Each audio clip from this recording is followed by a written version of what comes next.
고개 들어 찬양하심으로 주일 예배 하나님께 드리겠습니다.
전능하사 천지를 만드신 하나님 아버지를 내가 믿사오며 그 외아들 우리 주 예수 그리스도를 믿사오니 이는 성령으로 잉태하사 동정녀 마리아에게 나시고 본디오 빌라도에게 고난을 받으사 십자가에 못 박혀 죽으시고 장사한 지 사흘 만에 죽은 자 가운데서 다시 살아나시며 하늘에 오르사 전능하신 하나님 우편에 앉아 계시다가 저리로서 산자와 죽은 자를 심판하러 오시리라.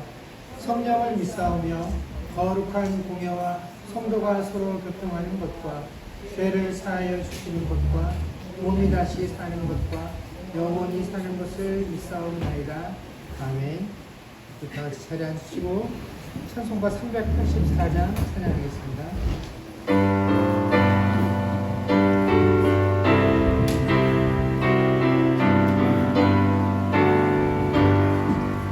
나의 발길 가도록 예수 인도하시니 내 주 안에 있는 억지 심하리로 믿음으로 사는 자는 하늘 위로 갔겠네. 무슨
사랑의 주님, 지난 한 주간도 하나님의 자녀들인 저희들과 늘 함께 해주셔서 오늘 이렇게 주님 앞에 함께 모여 예배드릴 수 있게 해주신 그 은혜에 감사를 드립니다. 이 세상은 나날이 과학과 문명이 발전되어 가고 있어서 우리들의 삶이 점점 편리하고 풍요로워지고 있다고들 하지만 물질 만능주의가 세상에 가득하고 사랑의 부재로 인하여 많은 영혼들이 평강을 누리지 못하고 갈 바를 알지 못하는 양들과 같이 살아가고 있습니다. 또한 곳곳에서 들려오는 전쟁의 소식과 사건, 사고, 지진과 쓰나미, 화염과 여러 가지 기상이변들 속에서 한 치 앞을 알 수 없는 이런 불확실한 시대 속에서 방황하면서 두렵고 불안한 마음으로 또한 살아가고 있습니다. 이제 우리는 이러한 보이는 세상의 소용돌이 속에서 더 이상 두려워하며 걱정하는 것이 아니라 우리의 존재의 의미를 말씀으로 돌아가서 찾아가기를 사모합니다. 태양의 눈 속에 잠잠히 고요한 가운데 우리들의 죄를 내려놓고 회개하면서 우리가 어디서 와서 어디로 가며 무엇을 향하여 가고 있는지 세상 속에서 찾지 말고 말씀으로 돌아와서 우리들 각자에게 향하신 아버지의 뜻을 찾아 분별하여 그 뜻대로 이 땅에서 살아가기를 원하오니 우리의 연약함을 아시는 주님, 우리들을 불쌍히 여기사 이 시간 도와주시기를 간절히 원합니다. 오늘도 말씀을 증거하시는 정갑부 목사님을 사랑하사 영육의 강건함과 성령의 충만함을 허락해 주시어 주님께서 맡기신 사역 감당하기에 부족함이 없도록 도와주시기를 원합니다. 오늘의 증거되는 말씀들이 듣는 우리 모두에게 위로와 힘이 되는 그런 살아서 역사하시는 말씀들이 되어서 우리들이 가고 있는 길의 빛과 등이 되어지기를 간절히 원합니다.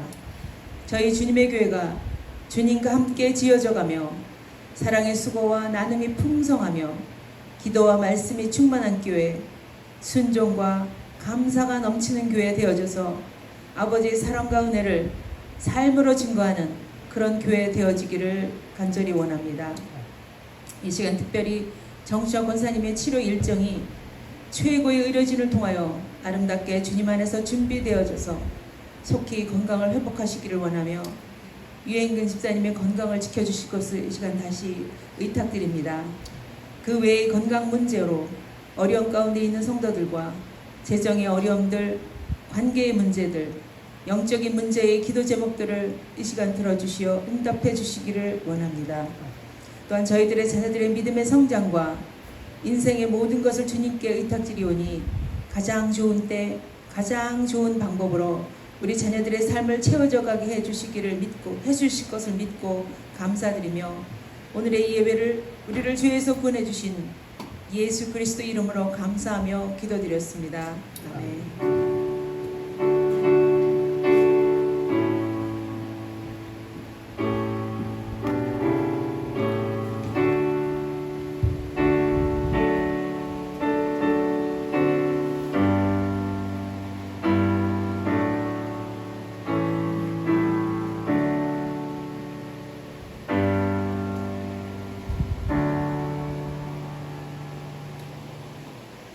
네, 고언하겠습니다.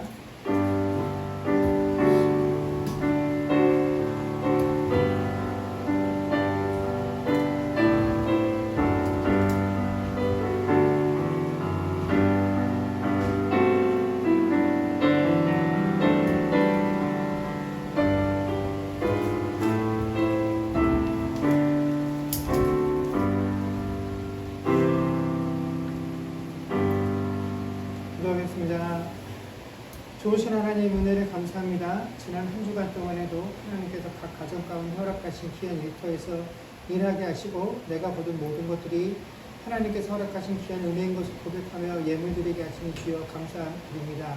10의 1조로 각종 감사의 제목으로 주정원금으로 드려진 선물 가운데 우리의 중심들이 온전히 드려지게 하여 주시옵소서. 하나님, 우리가 수고하고 일하는 모든 그 과정들이 다 힘들고 어렵지만 특별히 더운 여름철 가운데 아버지 하나님 그 직장에 일하는 가운데 아버지 육신의 연약함들로 인하여 피곤하고 지치지 아니하도록 하나님께서 늘 육신의 강건함들을 허락하여 주옵시고 또 아버지 하나님 우리가 계획하고 모든 것들을 준비하나 우리의 뜻대로 되어지지 아니하는 모든 상황과 형편 가운데에서도 하나님 우리에게 아버지 하나님 감사와 기쁨의 마음들과 하나님께서 허락하시는 만족함들로 인하여 기뻐할 수 있는 주의 백성들 되게 하여 주시옵소서. 하나님 상황들이 어려울 때 아버지 하나님 이것이 나에게 분노와 화가 되는 것이 아니라 아버지 하나님 이 상황들을 지혜롭게 넘길 수 있는 하늘의 지혜들을 주의 백성들에게 허락하사 아버지 하나님 우리가 서 있는 모든 현장 가운데서 우리의 삶의 모습들을 통하여 많은 이들이 도전을 받으며 아버지 하나님 우리의 행실들이 그리스도의 아름다운 향기를 드러낼 수 있는 그런 삶들이 되어질 수 있도록 주께서 도와주시옵소서. 특별히 많은 사람들이 더 많은 돈들을 벌기 위하여 애쓰는 그 사업장 가운데서 우리가 참으로 주의 백성들답게 아버지 하나님 그 위치를 잘 지킬 수 있도록 하나님께서 우리에게 믿음을 허락하시고 또한 인내를 허락하시고 아버지 하나님께서 허락하시는 넉넉함들을 허락하여 주사 아버지 하나님 참으로 우리가 그리스도인 다음을 우리 사업장에서 우리 일하는 곳에서 드러낼 수 있도록 주께서 은혜를 베풀어 주시옵소서. 하나님 새로운 사업들을 위하여 준비하는 과정들이 있습니다. 하나님 모든 준비하는 과정 가운데 하나님께서 함께하여 주시고 또 정착하는 그 모든 일정들 가운데도 하나님께서 함께하여 주시는 은혜가 차고 넘치게 하여 주시옵소서. 아버지 특별히 육신이 연약한 지체들이 있습니다. 하나님 그 육신의 연약함들로 인하여 아버지 하나님 고통받는 아버지 그 마음들이 또 아버지는 그 주변에서 길들을 바라보는 많은 이들이 애써 기도하고 싸우니 하나님 이것들이 더욱더 기뻐져서 우리 큰 상심되어지지 아니하도록 회복되어지는 역사가 있게 하여 주옵소서. 감사드리며 우리 주 예수님 이름으로 기도드립니다. 아멘.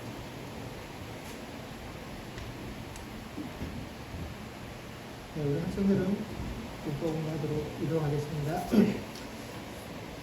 하나님 말씀 보겠습니다. 하나님 말씀은 사무엘상 27장 1절에서 12절까지 말씀입니다.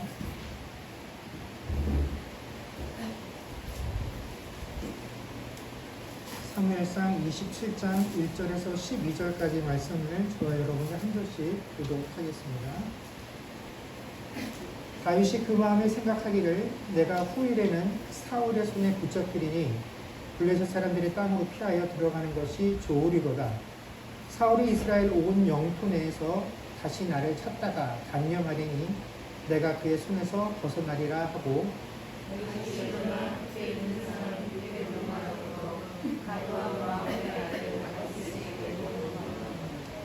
다윗과 그의 사람들이 저마다 가족을 거느리고 가드에서 아기스와 동거하였는데 다윗이 그의 두 아내 이스라엘 여자 아히노암과 나발의 아내였던 갈멜 여자 아비가일과 함께 하였더니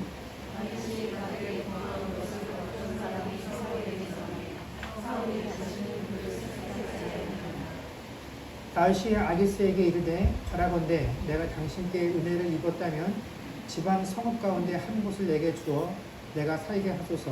당신의 종이 어찌 당신과 함께 왕도에 살리까 하니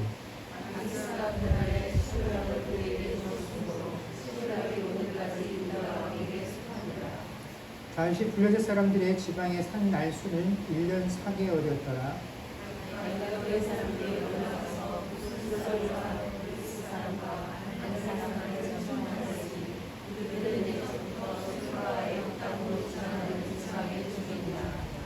다윗이 그 땅을 쳐서 남녀를 살려두지 아니하고 양과 소와 나귀와 낙타와 의복을 빼앗아 가지고 돌아와서 아기스에게 이르매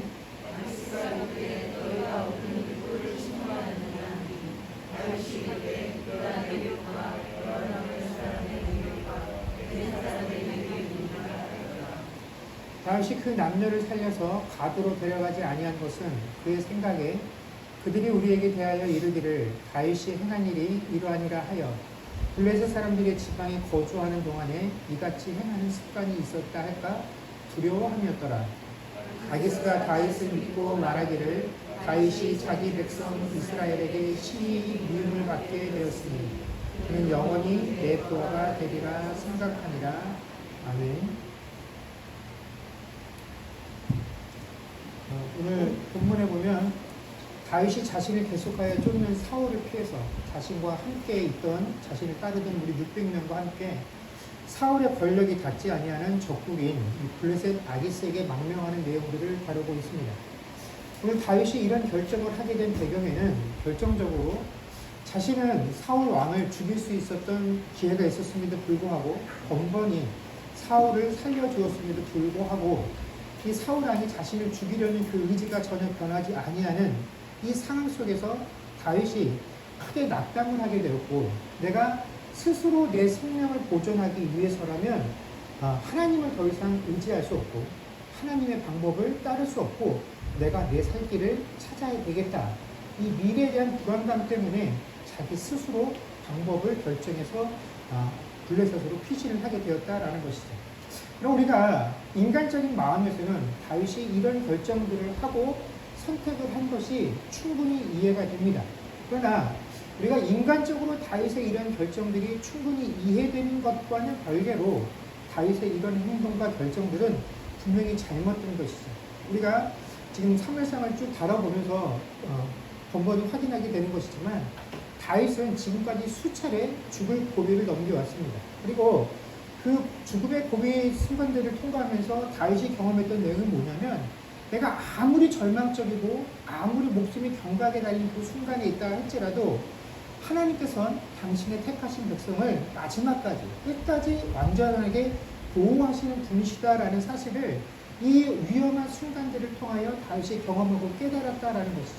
그래서 다윗이 그 사실, 내가 아무리 힘들고 절망적인 순간에 있다라고 할지라도 하나님께서 나를 지키시고 보호할 것이다라는 그 사실을 그가 완벽하게 신뢰할 때에는 다윗이 지금 눈앞에 있는 그 현실의 고통이 아무리 무겁다 할지라도 그 상황 속에서 다윗은 하나님의 백성으로서의 분별력을 잃지 아니하고 하나님께서 기뻐하시는 선택들을 할 수 있었다라는 것입니다. 그래서 그가 그렇게 분별력을 가지고 선택을 했을 때 그는 결정적으로 다윗을 죽일 기회가 있었으나 어떡합니까? 사울을 살려주었지. 그래서 다윗이 그렇게 사울을 살려주었더니 사울이 어떻게 반응을 하냐면, 많은 사람들이 보는 앞에서, 자신들과 함께 있었던 자신의 부하들 앞에서 다윗에게 사과를 하죠. 다윗은 선하고 내가 악한데 내가 다윗에게 악하게 했지만 다윗은 나에게 선으로 갚는구나. 다윗이 다음에 이스라엘 왕이 될 것이 하나님의 뜻이다라는 것, 그리고 이 하나님의 뜻은 분명히 이루어질 것이며 나중에 다윗이 이스라엘을 다스리게 되면 이 나라가 평안할 것이다라는 것을 사울의 입을 통하여 많은 사람들 앞에 선포하게끔 하나님께서 그렇게 인도하여 주셨다라는 것입니다. 자, 이런 경험들을 했음에도 불구하고, 이런 은혜들을 경험했음에도 불구하고 오늘 본문에서 등장하는 다윗의 모습을 보면 하나님께서 다윗에게 베풀어줬던 그런 은혜의 경험들이 실제로 다윗에게 아무 소용이 없었던 것처럼 보여지는 그런 모습을 우리에게 보여주고 있다는 것입니다. 특별히 오늘 이 1절에서 다윗이 고백하는 거, 야, 내가 이러다 죽을지 모르겠으니까 내가 살려면 블레셋으로 도망가는 수밖에 없겠다라고 그가 이런 결정과 고백을 하게 된 것이 더욱더 놀라운 것은 사무엘상 26장에서 다윗이 했던 고백과 너무나 배치가 되기 때문에 그렇다라는 것입니다. 저희가 지난주에 사무엘상 26장 말씀에 대해서 함께 나눴습니다. 그 내용은 이거죠. 사울이 다시 다윗을 잡기 위해서 군대를 조직해서 왔는데 마침 사울이 아비새와 함께 그 사울의 진영에 들어갔을 때 하나님께서 그 진영에 있는 모든 사람을 잠들게 하셨기 때문에 아비새와 다윗이 어떻게 해요? 사울의 바로 면전에까지 갔는데 그를 죽이지 않고 살려준 채로 나옵니다. 그때 내가 여기까지 왔다라는 증표로 사울의 창과 물병을 훔쳐서 가지고 옵니다. 그리고 다음날 아침에 멀리서 다윗이 소리쳐서 사울과 그 부하들에게 내가 지난 밤에 어떤 일이 있었는지를 알려주죠. 그러면서 다윗이 중요한 고백을 하나 하게 됩니다. 이 사무엘상 26장 19절 말씀입니다. 같이 읽겠습니다. 시작. 원하건대 내 주 왕은 이제 종의 말을 들으소서. 만일 왕을 충동시켜 나를 해하려는 이가 여호와시면 여호와께서는 재물을 받으시기를 원하나이다마는. 아멘. 일단 19절 전체 말씀을 읽은 것은 아닙니다. 26절 19절의 상반절인데 이 19절 말씀의 의미는 이런 겁니다. 사울이 자기를 죽이려고 쫓아다니고 있는데 지금 사울이 자신을 죽이기 위해서 쫓아다니는 이 일, 이게 하나님의 뜻과 계획이라고 한다면 어떻게 하겠다는 겁니까? 나는 기꺼이 하나님께서 하시는 그 희생 제사의 제물이 되어 죽겠다라는 것이 이 19절 말씀의 핵심입니다. 무슨 말이냐면 하나님의 뜻의 계획이라고 한다면 내 죽음까지도 어떻게 하겠다는 겁니까? 전적으로 하나님의 뜻에 순종하겠다라고 하는 것. 이것이 다윗의 고백입니다. 내가 죽는 것이 하나님의 뜻이라면 나는 죽겠어요. 이거 전혀 문제될 것이 없어요. 하나님 뜻에 순종하겠습니다라는 것이 이 다윗의 고백이었다라는 것이죠. 그럼 우리가 하나님을 신앙합니다라고 하면서도 사실 우리는 하나님을 믿고 따라가는 이 신앙의 여정 가운데 하나님의 방법, 하나님의 계획, 또 하나님께서 우리에게 허락하신 이 결과에 대해서 왜라는 의문을 품고 하나님을 쫓아갔다가 허다합니다. 그런데 다윗은 내 생명에 걸린 문제에 대해서도 하나님에게, 하나님 왜 저에게 이런 방법을 강요하십니까? 왜 저에게 이런 고난과 이런 시험을 주십니까? 하고 하나님의 방법에 대해서 아무런 의심을 갖지 않았다라는 것입니다. 그 하나님의 방법과 결론에 대해서 원망하지 않았다라는 것입니다. 다윗은 하나님께서 내게 생명을 요구하신다라고 할지라도 그 하나님의 뜻과 계획이 나에게 가장 선한 것이다라는 것. 하나님께로부터 나온 것이기 때문에 그것이 가장 참된 것이다라는 것을 믿었기 때문에 그는 하나님의 뜻에 전적으로 순종하겠다고 한 것입니다. 하나님의 뜻과 계획이면 내 목숨을 하나님의 뜻과 계획의 제물로 내어놓겠습니다. 이것이 다윗의 신앙 고백이었던 것이죠. 그런데 바로 이 앞장에서 그런 신앙 고백을 했던 다윗이 오늘 본문에 뭐라고 말하냐면 내가 내 생명을 보존하기 위해서 이제 더 이상 하나님 뜻대로 하나님의 방법대로 살아갈 수 없다라고 느끼고 스스로 살 길을 찾아야겠다라고 선언한 것이죠. 이제 더 이상 하나님을 신뢰할 수 없다라고 내 생명을 그분께 맡길 수 없고 내가 스스로 찾아야 되겠다, 지켜야 되겠다라고 한 것입니다. 그래서 이전에 놋당의 제사장에게 가서 거짓말을 한 것 같이 이제 더 이상 자신의 미래와 자신 나아가야 할 길에 대해서 하나님께 묻기보다는 어떻게 합니까? 또다시 내 스스로 내 앞길을 결정하고 그 내 결정에 따라 그 길을 달려나가기 시작했다라는 것이죠.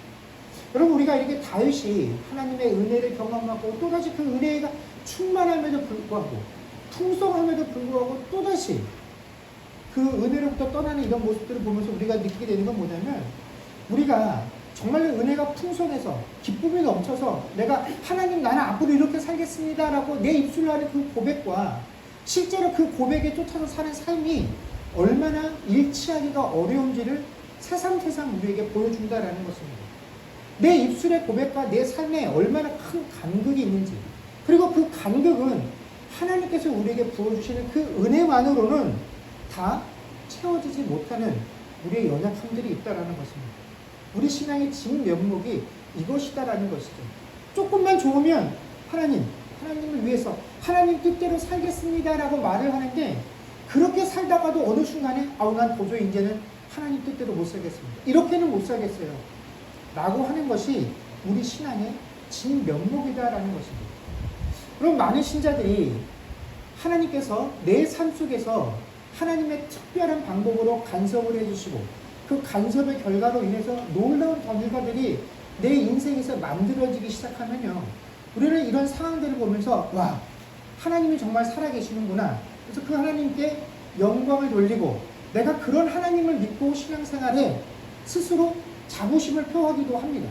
그러면서 이제 하나님께서 내 삶에 얼마나 더 크고 놀라운 것들을 허락해 주실 것인가 하는 그 하나님에 대한 놀라운 기대감들을 가지고 신앙생활을 합니다. 그런데 하나님께서 내 삶에 역사하시기 시작하셨다는 사실을 내가 인지했음에도 불구하고 그 역사하심의 결과가 사실 내 삶에요 직접적으로 어떤 크게 개선을 만들어내지 못하면 우리는 이것이 분명히 하나님께 영광이고 하나님의 승리라는 사실을 머리로는 인지함에도 불구하고 결국 하나님의 영광과 승리에도 불구하고 나는 그 하나님이 이루신 결과 속에서 뭘 느끼냐면요. 깊은 절망감을 느끼게 된다는 것입니다. 여러분 우리가 신앙생활 하면서 이게 분명히 하나님께 영광이고 하나님의 승리야 라고 하면서도 정작 그 하나님의 영광 속에서 나는 실망을 느끼게 되는 경우가 그저 우리같이 평범한 신자들만 그런 경험들을 하는 것이 아니라 우리가 신앙의 역사들을 쭉 돌이켜보면 이런 위대한 일을 했어. 이 사람 아니면 이 일을 할 수 없었어 라고 하는 만큼 중요한 역할을 감당했었던 인물들조차도 이러한 절망감과 낙심으로부터 피할 수 없을 만큼 이것은 굉장히 우리에게 위험한 요소다라는 것입니다. 열왕기상 18장에 보면 우리가 잘 아는 엘리야의 이야기가 등장을 합니다. 이 열왕기상 18장에서 엘리야가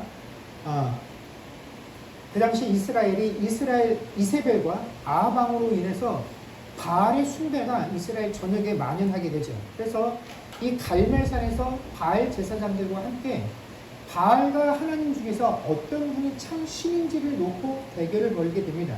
그래서 그때 우리가 그 내용을 우리가 지금 자세히 다루진 않겠습니다만은 바알의 제사장들과 엘리야가 각각 제단을 쌓고 이 제단에 불로 응답하는 신이 참 신이다라고 하는 그 내기를 했는데 결국 하나님께서 그 바알 엘리야의 기도에 응답해 주셔서 엘리야가 쌓은 제단만 불로 응답을 받게 되죠.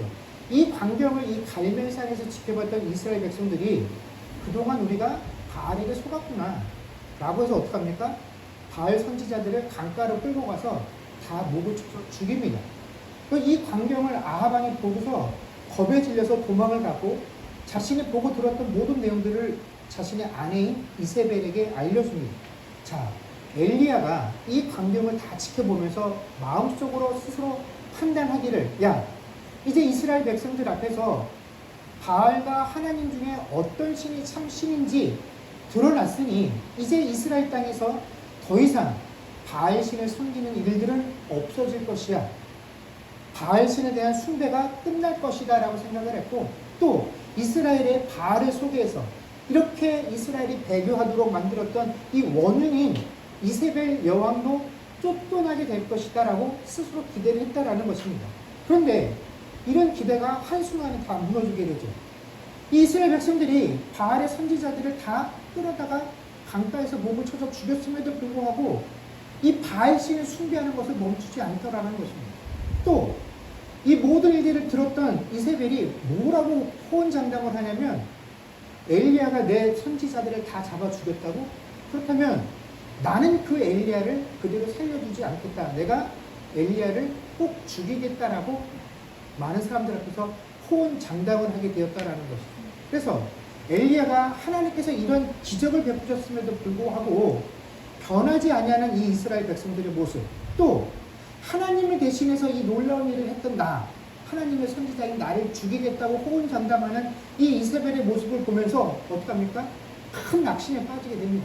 그래서 이제 더 이상 이 사역을 하지 않겠다라고, 내가 그냥 일반인으로 돌아가겠다라고 마음을 먹으면서 하나님에게 뭐라고 간청을 하냐면, 하나님, 내가 어차피 죽을 거면 나 이세벨 손에 죽지 않고 하나님 손에 죽고 싶습니다.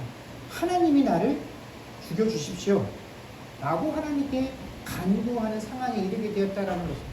자, 이렇게 자기 스스로 마음속에 기대했던 그것들이 이루어지지 아니함을 통해서 낙심해서 스스로 하나님께 나를 죽여달라고 고백했던 이 엘리야의 심정이, 그동안 하나님께서 나에게 수많은 은혜의 방법들을 통해서 하나님께서 나와 함께 계신다라는 사실을 보여주셨음에도 불구하고 그래도 나를 죽이겠다고 하는 그 사울의 기세가 꺾이지 아니하는 그 사울의 모습을 보면서 실망하고 절망한 다윗이 블레셋으로 도망가야 되겠다라고 결정한 이 두 사람의 심정이 아마 똑같았을 것입니다.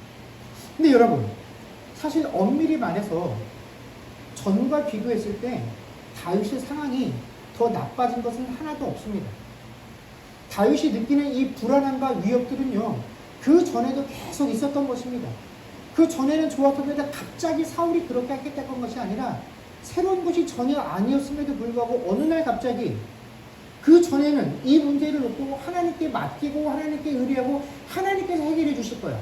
설사 이 사람이 내 목숨을 취한다라고 할지라도 이게 하나님의 뜻이라고 한다면 나는 내 생명까지도 하나님께 온전히 맡기고 하나님 뜻에 순종할 거야 라고 여겨졌던 그 문제가 오늘은 갑자기 대체 불가의 큰 문제로 나에게 인식되어져서 내가 살아남기 위해서라면 블레셋으로 도망할 수밖에 없구나 라고 여겨지는 그런 때가, 그런 깊은 좌절과 절망감이 내 마음속에 생길 때가 있다라는 것입니다. 근데 이게 불신자들에만 이런 일이 생기는 게 아니고 또 신자에게만 이런 일이 생기는 것이 아니라 이런 일은 우리가 살면서 누구나 다 겪게 되는 일입니다. 우리가 불신자들도 어떤 날에는 이 문제를 놓고 내가 이제 이 문제 때문에 도저히 못 살겠다, 포기해야지 라고 마음 먹었다가도 또 어느 날은 아니야, 내가 이런 거에 지면 안 되지, 내가 힘을 내서 다시 한번 이 문제를 극복하고 잘 살아봐야지, 이렇게 마음이 하루에도 12번씩 왔다 갔다 하는 건 똑같은 문제를 놓고, 이게 신자와 불신자 할 것 없이 우리 모두에게 드는 마음이다라는 것입니다. 그런데 정도의 차이만 있을 뿐이지 모든 사람이 겪는 문제인데, 오늘 이 본문 말씀에 등장하는 다윗도 그랬고, 또 엘리야의 모습에서도 그렇고, 또 저희들도 하나님을 믿고 신앙하면서 하나님께 모든 걸 맡기고 신뢰합니다, 하나님께서 이끄시는 대로 따라갈게요, 순종할게요 라고 고백을 하면서도 우리 마음속에 드는 이 불안감들, 이 불안감이 너무 지나쳐서 깊은 좌절과 절망을 하게 되는 그 이유가 도대체 무엇이겠느냐 하는 것입니다. 여러분, 우리가 신앙생활을 하면서 어느 날 갑자기 똑같은 문제로 이렇게 깊은 절망과 좌절을 느끼게 되는 그 이유는 바로 이겁니다. 내가 하나님의 백성이라는 이 정체성이 바로 내가 실망하게 되는 이유다라는 것입니다. 이게 무슨 말이냐면, 여러분, 내가 하나님의 백성이기 때문에 하나님의 약속을 믿고 그 하나님의 방법과 인도하심을 신뢰하며 나가겠습니다 라고 내 입술로 고백을 했습니다. 그래서 말씀에 전적으로 순종하려고 애를 쓰고 몸부림칩니다. 내 생명까지도 주께 맡기겠다라고 이야기를 했습니다. 자, 내가 이렇게까지 고백을 하고 순종하기 위해서 애쓰고 노력을 하면, 하나님, 그 내 애쓰고 수고한 것에 대해서 뭔가 보상이 있어야 되지 않습니까? 하나님, 내가 이렇게까지 순종하지 않습니까? 그럼 뭔가 달라져야죠. 하나님, 내가 목숨까지 바치겠다라고 말하면서 주님 뜻대로 살겠다고 했으면, 주님, 내가 죽지 않게 해주셔야 하지 않겠습니까? 이게 우리가 가지고 있는 절망, 낙심의 이유다라는 것입니다. 하나님 백성이기 때문에 느끼는 절망함이다라는 것이죠.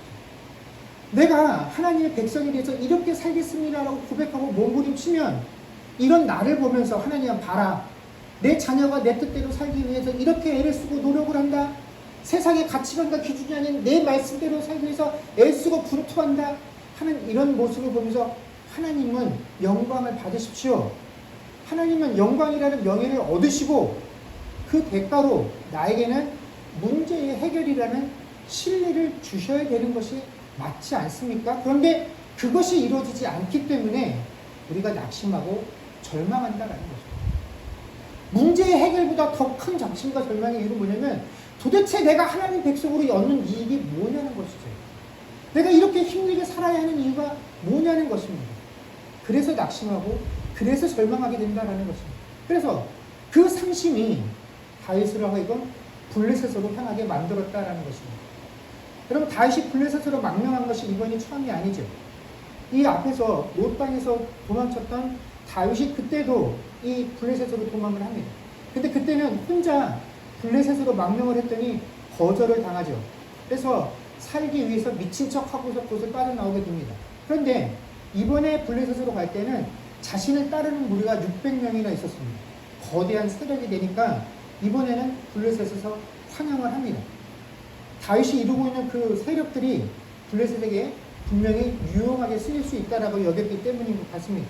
그래서 다윗이 아기스에게 환영을 받는데, 얼마나 그가 환영을 받았냐면, 아기스에게 우리만 따로 머물 수 있는 공간을 주십시오라고 요청을 했더니, 시글락 성을 그럼 너희들끼리 살아 하고 내줄 만큼 다윗이 그 당시에는 아기스에게 큰 신뢰를 얻고 있었다라는 것이죠.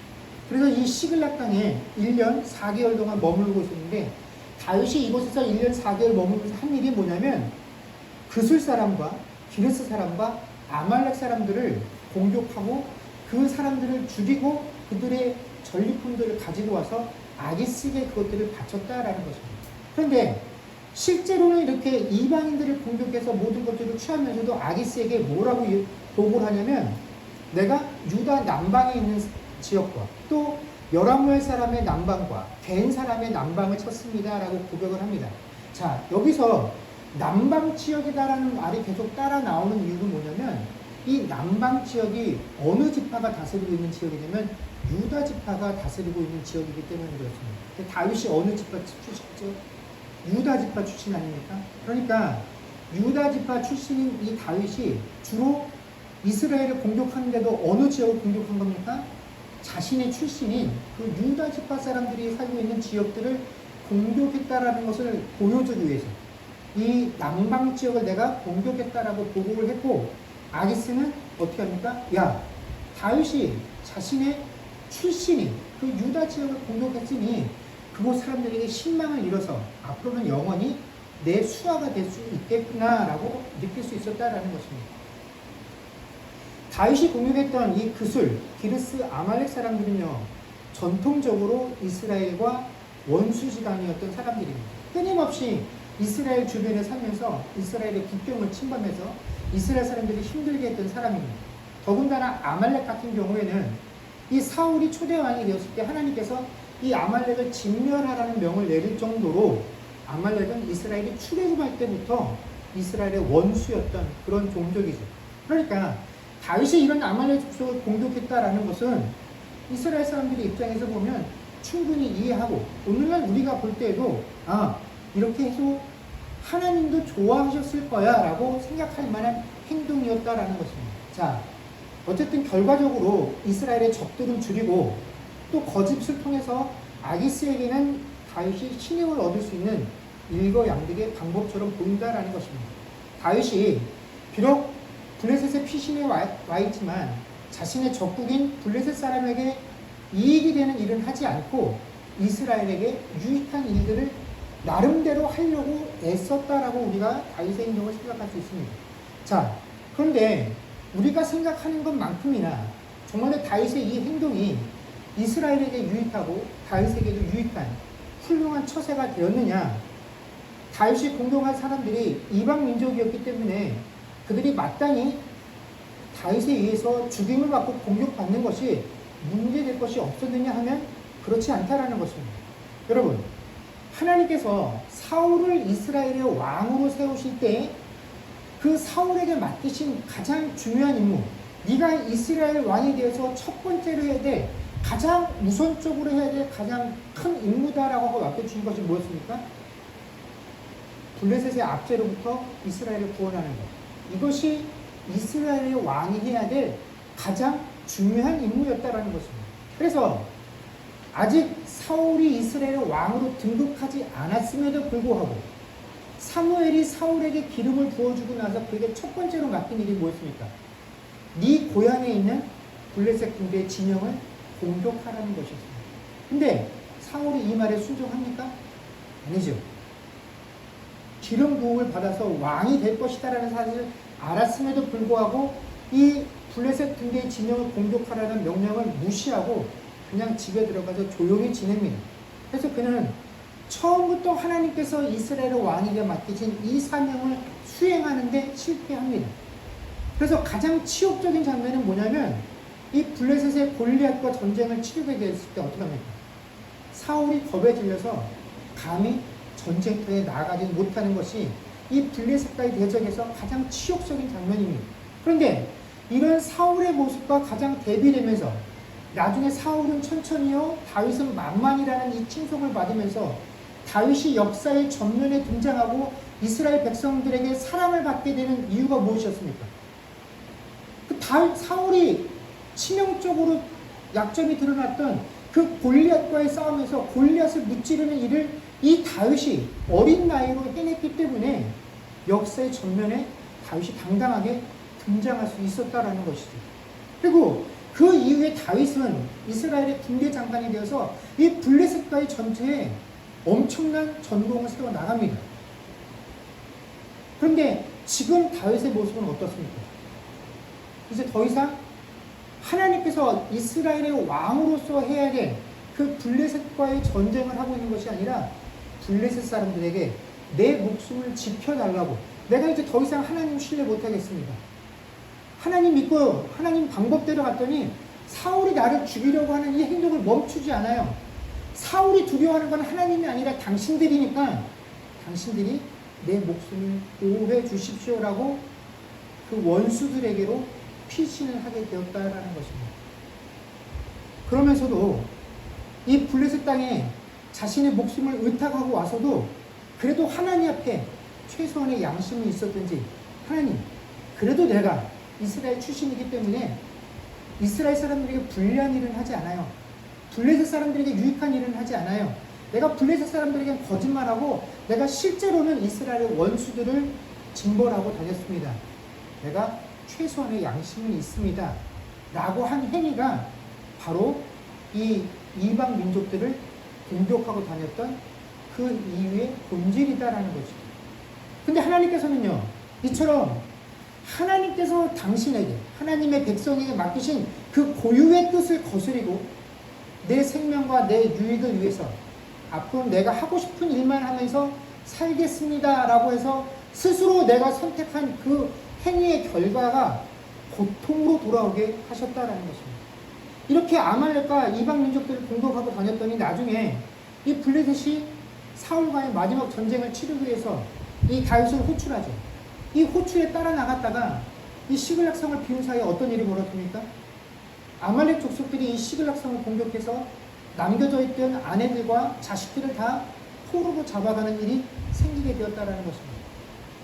다윗은 이스라엘에게 유익한 일이다라고 생각을 하고 또 내가 살아남기 위해서 어쩔 수 없는 일이었다라고 했지만 내 생명을 위해서 이곳 시글락까지 왔는데 정작 내 생명과 같이 중요하게 여겼던 아내와 자식들이 바로 그 아말렉에게 포로로 잡혀가게 된 것이죠.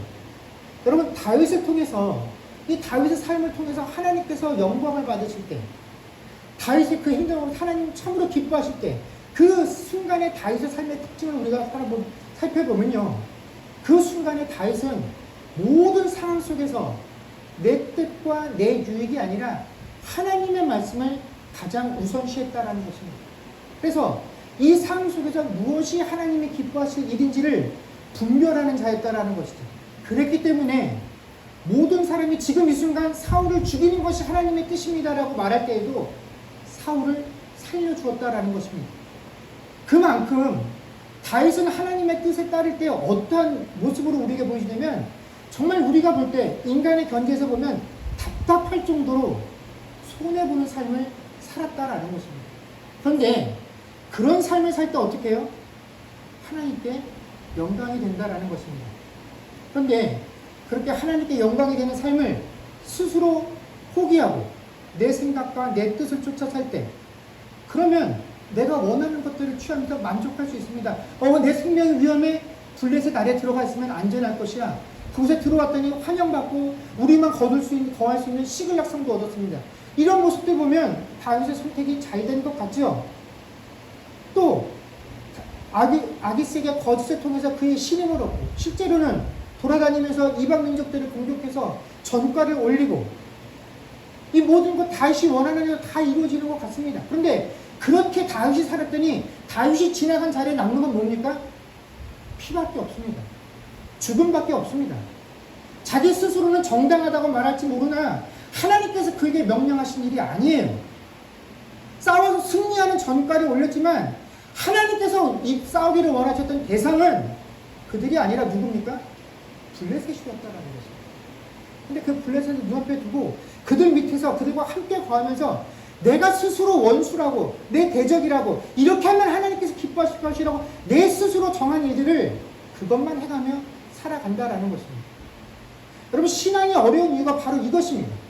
여러분, 신앙이라는 것은요, 내 영광을 위하여 사는 것이 아닙니다. 하나님 영광을 위하여 사는 삶인데 이 하나님의 영광이라는 것이 여러분 우리가 이 땅을 살아가는 동안에 정말 바보스러울 정도로 하나님께서 우리에게 뭘 요구하시냐면 네 몫을 포기하라고 요구하십니다. 네 생각과 네 주장을 양보하고 참으라라고 우리에게 요구하신다는 것이죠.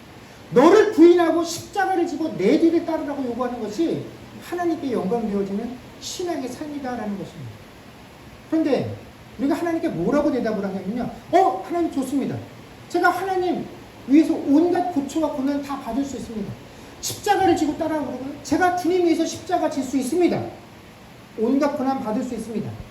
그런데 주님, 십자가를 졌으니 내가 주님을 위해서 이렇게 온갖 고난과 고초를 받았으니 거기에 대한 보상은 내가 받아야 되겠습니다. 십자가도 받고 보상도 받아야 되겠습니다. 이게 맞는 계산법입니다. 하나님은 영광을 나는 진리를 나눠 가져야 되겠습니다. 그런데 이게 안 되면 우리는 내가 왜 하나님의 자녀로 살아야 되지? 이게 나에게 도대체 무슨 유익이 있지? 하고 스스로 어떻게 해요? 내가 해야 할 일과 하지 않아야 될 일을 구분하기 시작한다라는 것입니다. 그러면서 내가 하고 싶은 것만 하죠. 하나님 더 이상 바보같이 세상에서 살지 않을래요. 내 몫을 주장하고 바라고 남보다 하나라도 더 가지면서 살 때예요. 어차피 세상은 더 많이 가진 자, 더 부유한 자가 더 대우받으며 사는 곳이기 때문에 그렇게 하라는 것입니다. 그렇게 하면서도 어떻게 합니까? 기도합니다. 그렇게 살면서도 말씀을 읽습니다. 그렇게 살면서도 예배에 참석합니다.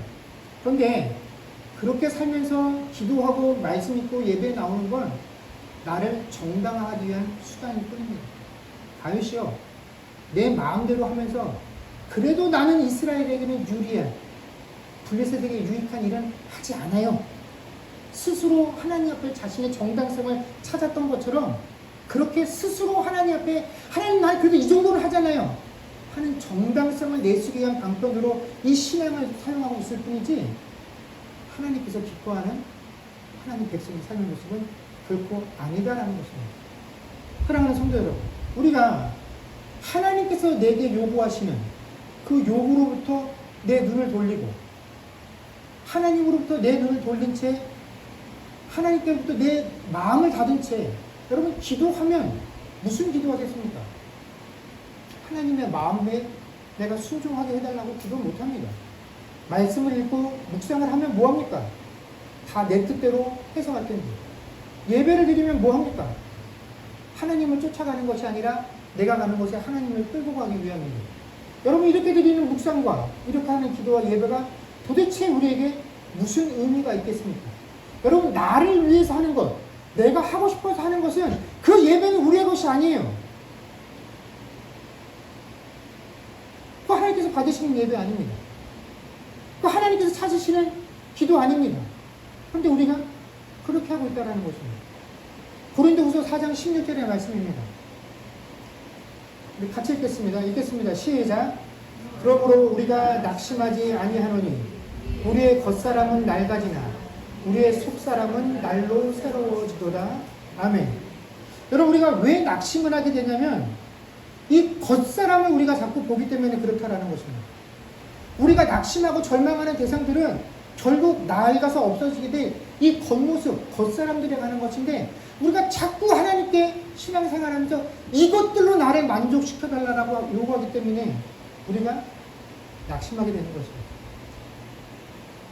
하나님의 영광이다라고 말하면서도 결국 나는 그 하나님의 영광 속에서 낙심하는 일들이 생겨난다라는 것입니다. 그런데 우리의 기대가 이 겉사람이 아니라 속사람, 이 속사람이 날로 새로워지는 것이 우리의 기대가 되어지게 되면요 우리는 어떻게 된다고요? 낙심하지 않는다라는 것입니다. 여러분 왜냐면 우리의 기대의 목표가 완전히 달라지기 때문에 그렇다라는 것이죠. 이 겉에 보여지는 것들, 사람들이 보고 판단하는 것들, 칭찬하고 내가 소유하고 싶은 그것들로 내가 평가받는 것이 아니라 사람들 눈에 보이지 않고 사람들이 평가할 수 없는 이 내 속사람이 날로 새로워지는 것, 이거 하나님과 나만 아는 그 비밀이기에 이것들이 날로 새로워지는 것을 내가 느끼면 겉으로 보여지는 것들 속에 내가 낙심하는 일들이 생길 리 없다라는 것입니다. 여러분 하나님께서 왜 우리에게 간섭하십니까? 왜 하나님께서 우리에게 은혜를 베푸십니까? 우리의 겉사람을 위함입니까? 우리의 속사람을 위함입니까? 우리의 속사람을 위함입니다. 지금도 하나님께서는 우리의 겉이 보잘것 없어지고 사람들에게 불편함을 주고 부끄러워지게 되는다 할지라도 그 부끄러워지는 속삭에서 우리의 속사람이 날로 새로워질 수만 있다고 한다면 하나님은 우리의 이 겉사람들을 낡아지게 하는 것, 이거 주저하지 않고 지금도 우리의 삶 속에 허락하십니다. 그러니 이 겉사람 이것 가지고 아둥바둥하지 마십시오.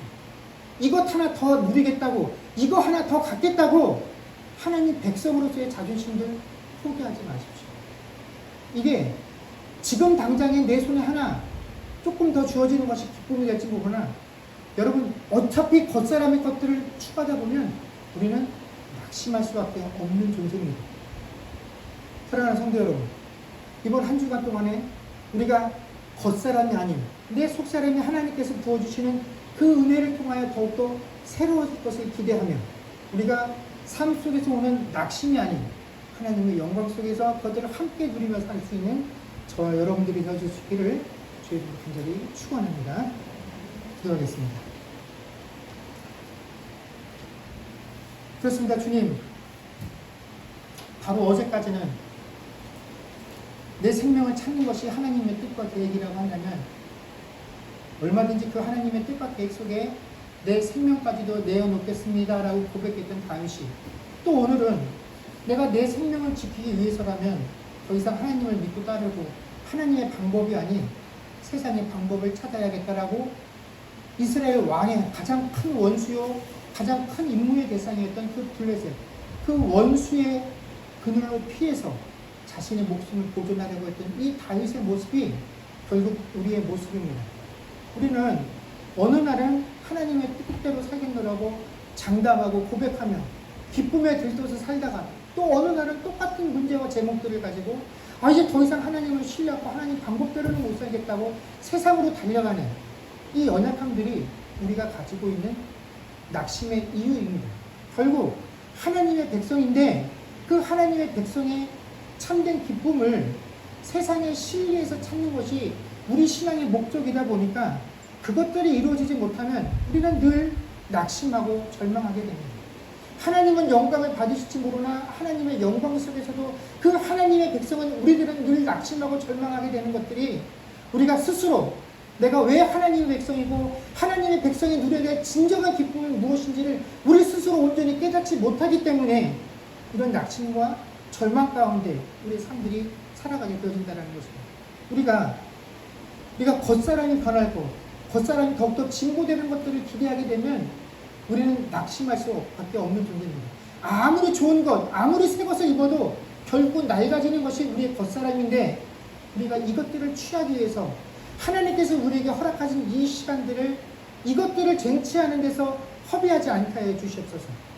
하나님께서 우리에게 간섭하시고 우리에게 은혜를 베푸시는 것들은 이런 겉사람을 발전시키는 것이 아니라 우리의 속사람들을 날로 새롭게 하시기 위함이다라는 그 사실들을 우리가 분명하게 알 때에 하나님 우리는 우리에게 주어진 것들로 인하여 낙심하지 아니하고 기뻐하며 하나님께서 영광 받으시는 것들로 우리도 함께 그 영광에 참여할 수 있습니다. 이번 한 주간 하나님 우리가 참으로 우리가 기대하고 소망할 것이 무엇인지를 바라보며 세상의 것들이 낙심하지 아니하고 하나님의 영광 받는 그 순간에 함께 기쁨으로 참여하는 그러한 삶들이 되게 하여 주옵소서. 감사드리며 우리 주 예수님의 이름으로 기도드립니다. 아멘.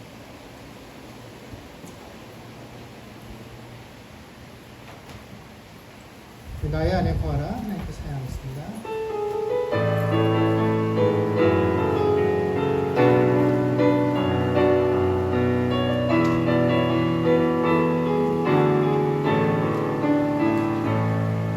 나의 안에 거하라.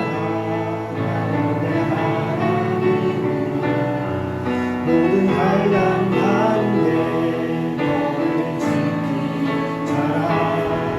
두려워하지 말라. 내가 널 도와주리. 놀라지 말라. 내 손 잡아주리라. 내가 너를 지명하여 부르나니면 내 것이라 너의 하나님이라. 내가 너를 보배롭고 존귀하게 여기노라. 너를 사랑하는 내 여호와라.